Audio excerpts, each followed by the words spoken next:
200 hours into Elden Ring Nightreign and I finally managed to sell all those relics that I don't need or don't use. In that time I also accumulated quite a bit of murk, so I figured I'd take that murk and reinvest it. Here's me buying 1000 scenic flatstones. I've sped this all up to 500% speed, as frankly this took a lot longer than I expected it to. If you're interested in looking through every relic, you can slow the video down or pause it to look at any in particular, but generally I'll return the video to normal speed when I find a decent relic and show all the relics that I consider to be worth keeping at the end of the video. Sometimes I'll cut to my actual reaction of getting the relics at the time, but the whole exercise was pretty exhausting, so for the most part it will just be voiceover me. Here's the first good relic. I +1 additional character skill use, starting armament inflicts blood loss, holy damage negation up. Not incredible, but definitely some good buffs there. The small relics aren't even worth looking at. At this stage in the game, there's no single effect that outweighs having 2 or 3 good effects. Here's the next good relic. Stamina recovers with each successful attack, Vigor +2, lightning attack power up +2. That stamina recovery buff is always great, especially for someone like Guardian or Duchess who's always doing a lot of little attacks. At the end of the first 100 I'm just running back to favourite each of the relics I thought were worth keeping. Moving into the second 100 now.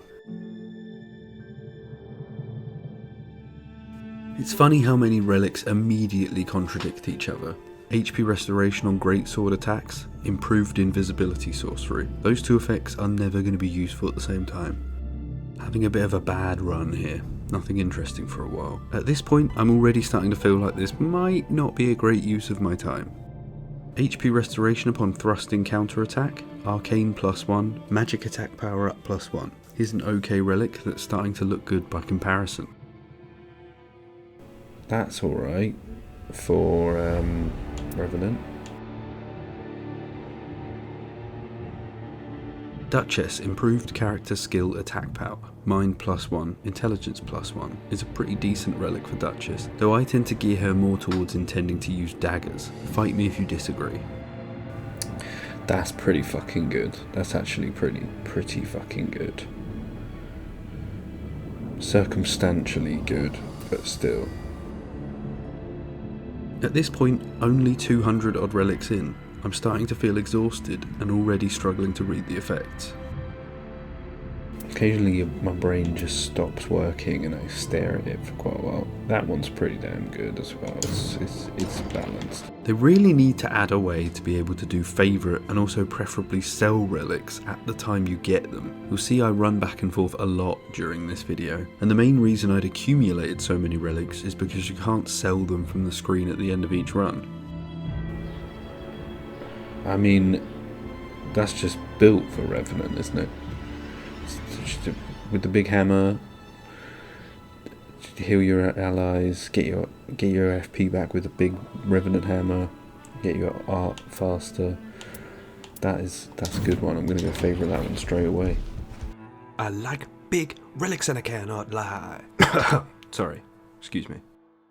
Raised stamina for nearby allies but not for self. Endurance +3, fire attack power up. That's a decent relic.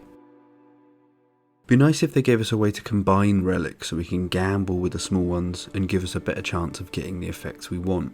Say combine 6 single relics for 1 relic that contains 3 of the effects combined together. Just a suggestion, but something like that would be nice. Okay, that's the 300 mark now. So apparently everyone on Reddit thinks that Guardian's the worst character. Don't really know how I feel about that. I really like Guardian. His damage is low, but he can clutch like crazy and he's a good egg.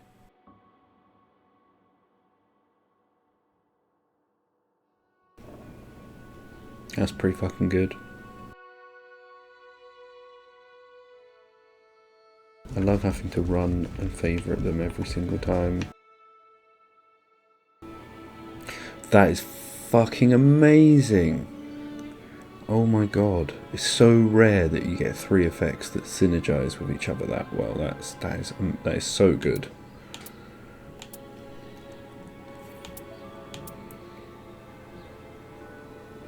And then you get 3 like this that could not synergize with each other worse. With hindsight, unfortunately, as that relic is red, it's less good than I initially thought, as Guardian only has 1 chalice container relic pot thingy that allows him to use a red relic, or a separate one which allows him to use a colourless one, so it's still a good relic, but it has limited usefulness.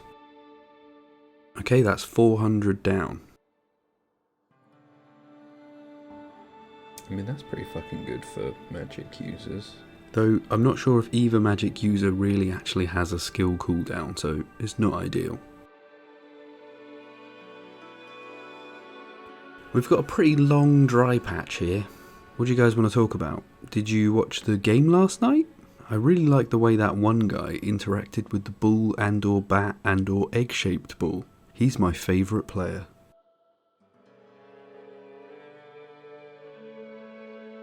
Duchess. Defeating enemies while art is active ups attack power, mind +1, character skill cooldown reduction +2. That's decent. I generally only use Duchess's art to res, but any cooldown reduction to her skill is always welcome. Attack power up after defeating a Night Invader is a funny effect. I reckon it's got some meta around it like the Everjails, but at least you know there's always going to be a set number of Everjails on the map. Invaders don't seem to be a guarantee. Alright, we're at the 500 mark there. That's 500, that's halfway. Guardian. Increased duration for character skill. Vigor +3, character skill cooldown +1. That's pretty solid for Guardian. I'd quite like to do one of these where I buy large scenic flatstones from the collector's signboard, but they're 5 sovereign sigils each, and I've only managed to store up about 300 of those so far. So it'd be a long time before I could do 1,000. Maybe I'll settle for 100. I really want to get a good relic with the draw enemy attention while guarding perk for Guardian. Sadly, this one is not it. No, it's not terrible. What's everyone's favourite relic effect? I think Wilder's follow-up attack one is so fun that it's basically a must-have on Wilder. And Duchess's dagger chain reprise event is crazy good. So there's obviously a huge amount of personal preference with this, but I personally don't like... I mean, that's pretty fucking good. I personally don't like any relics that require me to find something in raid. For example, something like increased attack power with 3+ hammers equipped is no good when you don't know if you'll find any hammers at all. Similarly, relics that give effects like increased damage against enemies afflicted with rot or poison or frost are no good unless you have another relic that deals those status effects.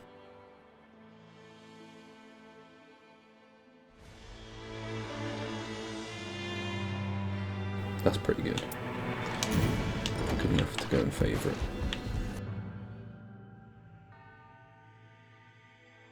I know there's a level of giving a character a plus to a stat they already have high stats in, like Vigour to Guardian or Dex to Executor, being not the best idea, as it basically does nothing to the scaling at the end of the game. But I'd still rather give them that boost early game than give them a buff they flat out don't need, like plus intelligence or raised attack power with whips. I'd like to get a relic that gives me the using grease items ups attack power effect and also gives me some starting greases. The effect doesn't stack and isn't permanent, but it'd be fun to see how many greases you could use in a run. Probably a lot.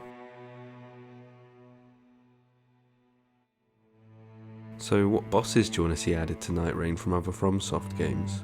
Consort Radahn? Bed of Chaos? Executioner's Chariot? Good one here. Attack power increases after using grease items, starting armament inflicts frost, room discount from shops. That's a good spread of variety for effects, and you can never go wrong with frost.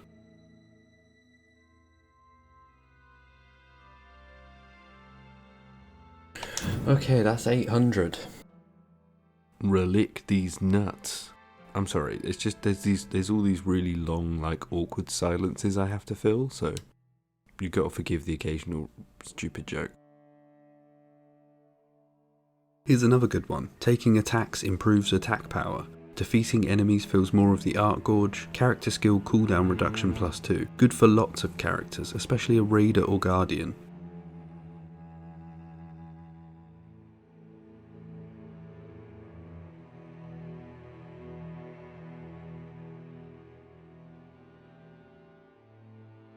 Oh, look at that. What a good pack. Hell yeah.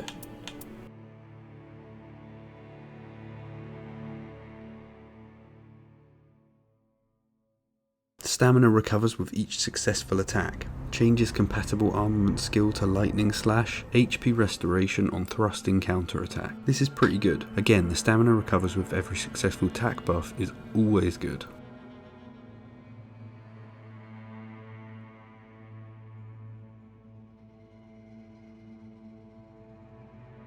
This one's pretty good. Just because Duchess usually is using 2 armaments when I play her at least.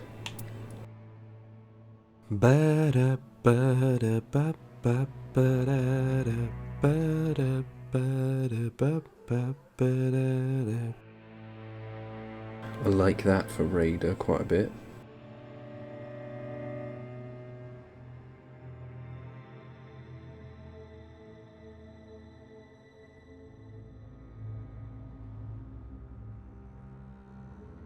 That's pretty fucking good for Duchess.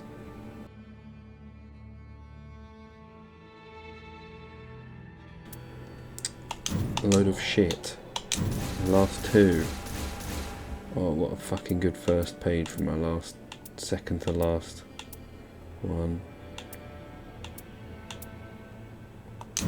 Last pack. What are we gonna get? Shit. Shit. Shit.